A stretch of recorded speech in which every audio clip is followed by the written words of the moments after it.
This is Monster Mini with another tech review, and I have a device that's designed to turn heads. This is the Google Pixelbook.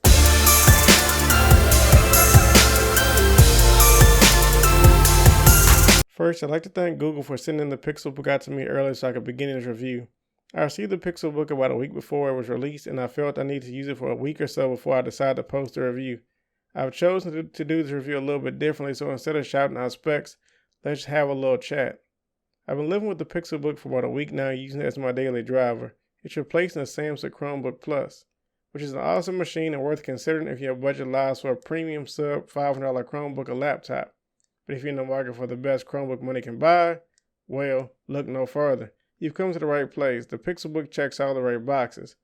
7th generation Intel i5 or i7 processor, check. 8 to 16 gigabytes of RAM, check. 128 gigs up to 512 gigabytes of SSD storage, check. And the ability to fold in multiple positions, including flat tablet mode, also a check.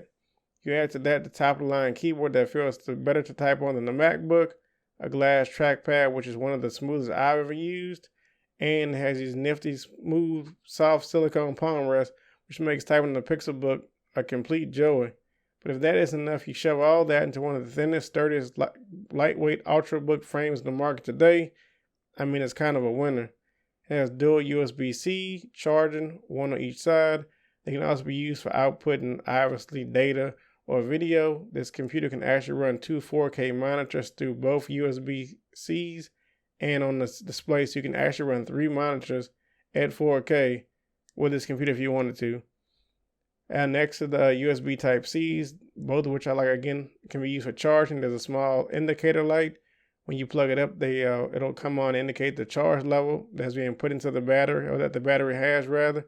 But the cool part is you can actually tap the lid when it's closed, and the LED on that side will blink a pattern to show you how much charge left in the battery. The screen on this thing is actually a 12.3-inch touchscreen, and it is a Quad HD, and I'm pretty sure it's identical to the one that Samsung uses. So I'm going to let that sink in for a second. Yeah, I did say Samsung.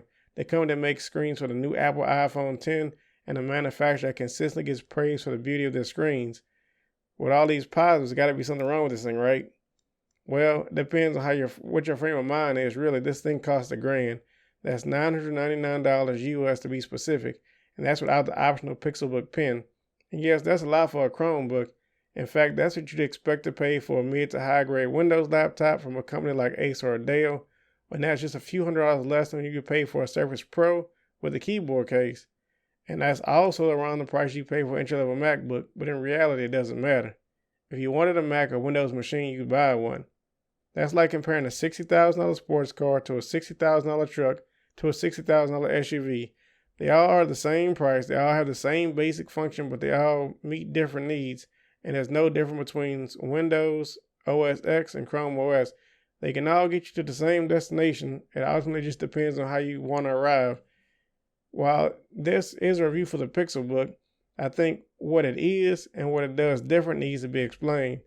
I've been using Chromebook as my daily driver for going on 3 years now. I've bought many Chrome OS devices, ranging from Chromebox to low to mid-level Chromebooks, all the way to top-of-the-line models similar to this Pixelbook. As such, I very seldomly felt myself wishing I had more, and that's a statement that's truer now than it was 3 years ago.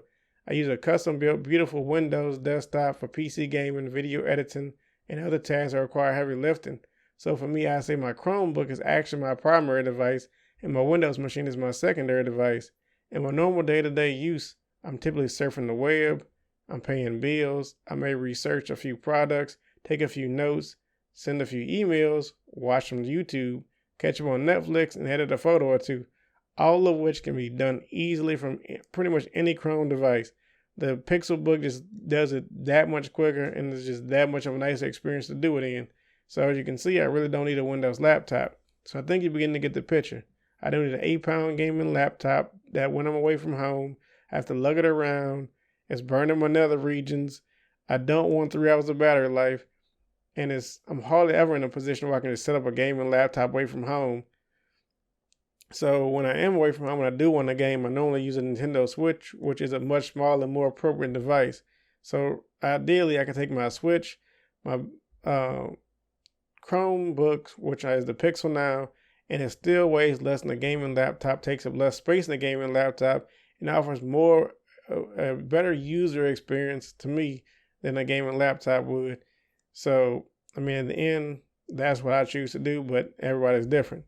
But don't think for a second I don't game on my Chromebook. I do. I'm just not running the latest version of Assassin's Creed. I'm still running Android games or something of the like.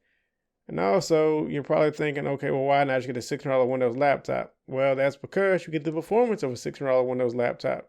I'm sure you all have a slow Windows machine. They all start off like rockets, and after a few months, maybe a year or two, if you're really lucky, they slow to a crawl. With Chrome OS, I simply don't have that problem. And I mean literally every Chrome OS device I've ever bought was as fast as the day I got it when I ultimately retired it by giving it to someone. And not because it was defective, I simply wanted something newer or nicer. In fact, all the Chrome OS devices, including the ones that were 3 years old, still get security updates from Google on a monthly basis. They get new updates and new features at no cost, and they're still as fast now as they were when I took them out the box 3 years later. Try saying that about a $600 Windows machine. Hell, try saying that about a $3,000 Windows machine. You can't. So I hope you begin to see what separates Chrome OS from Microsoft and Apple's operating system. Now that Android app support is in Chrome OS, most of the voids such as games, photo editing are nearly gone. Just yesterday, I plugged in my professional grade USB mic, Blue Yeti rather, specifically the Pro version, into my Pixelbook. I downloaded an audio recorder app from the Google Play Store. I recorded some audio content for something that I'm reviewing, and it worked perfectly. Another selling point to me was, and I don't know if this is for everybody, but you can easily boot Linux onto a Chromebook. I've done it on all my Chromebooks with a program that's called Crouton, and basically lets you swap back and forth between Chrome and Linux OS seamlessly. You can even run Linux in a Chrome window. So you can start to see, what I'm going after and what I'm doing.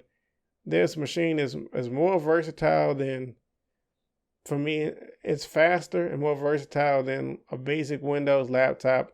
It's more versatile and faster to me than an Apple machine. It's consistently over a long period of time, in my opinion, from using Windows and Apple products along with the Chromebook, it just keeps that speed forever. I mean, it's a selling point, and it is true. The speed is consistently there. So another thing I can do was install a Linux. You might be like, why are you installing Linux? Well, it's simple. I can install Steam and play lightweight games like Counter-Strike. I can play League of Legends. I can install more complex games and play via my local network connection with Steam in-home play. So I can sit on my couch and play the latest version of Assassin's Creed if I wanted to through my internet connection, and most of the time it's lag-free. I can also install apps like Audacity to edit the audio that I use for some of my reviews, and all that is free.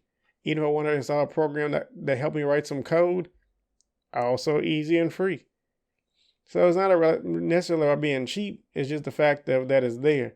So in the long run, the Chromebook really does everything that I need to do in my daily life.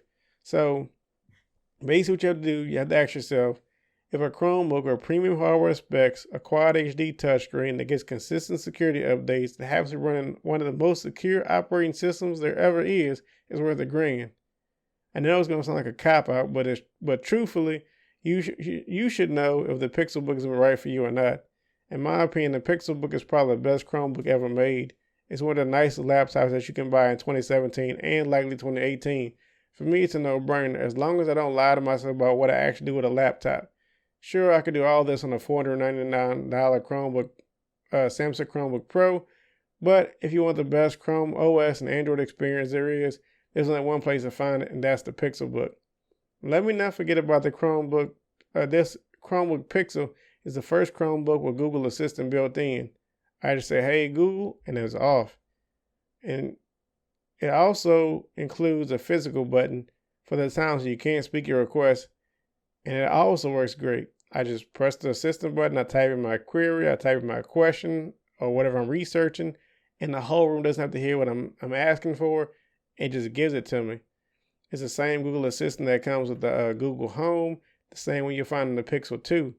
So, home control, it should do the home controls. It should do everything that your Google Home or your Pixel 2 assistant can do, the Chromebook can do either vocally or through text. Also, I have the optional pen, and I'm sure you noticed it. I'm using in the video, and that's the Pixelbook pen. It retails for $99 US. It has a built-in button that you can press and hold and circle anything on the screen, pictures or words, and the Google Assistant does its best to provide you with tons of information. It's a pen that features Wacom technology, and if you haven't heard of them, they create the digital tablets used by artists from companies like Pixar. They are the brains behind all the digital stylus for companies like Apple, Microsoft, and Samsung. It has 2,000 levels of sensitivity. That's a lot. And it has tilt detection also, and it runs off a quad A battery. That's 4 A's battery. It's a little smaller than AAA, but Google says that should last a year with normal use. It also boasts some of the lowest response times of 10 milliseconds when used in the apps that use the latest Google Pen API that's found in the latest version of Chrome and Android. And as you can see, it is pretty much lag-free on apps that run a new API. If it's not, it's a little slow, but most of those are updating kind of as we speak. So I'm expecting some really awesome stuff from this pen in the future. If you have any questions, feel free to post them below, and I'll try my best to answer them. For more tech, video game, and motorsports video, please tap the like button and subscribe. Remember to click the notification bell so you won't miss a video, and thanks for watching.